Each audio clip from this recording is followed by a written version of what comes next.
በዚህ ጾም ያልበረታ ሰው መቼም አይበረታ።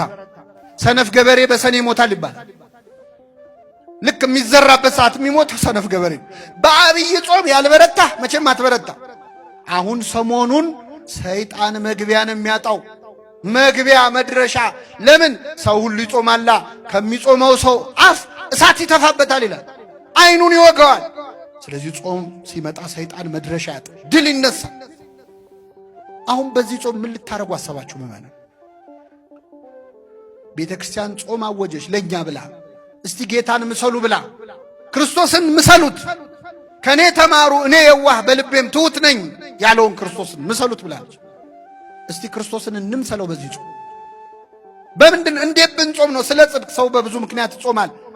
በጾም ግን የሆነ ችግር ይፈታል። ምእመናን በአጀንዳ ነው መጾም ያለባችሁ። እስቲ በዚህ ጾም የትኛውን ችግር ልትፈቱ አሰባችሁ? የትኛውን ቁስል ልትሽሩ አሰባችሁ? የትኛውን ሱስ ልትላቀቁ አሰባችሁ?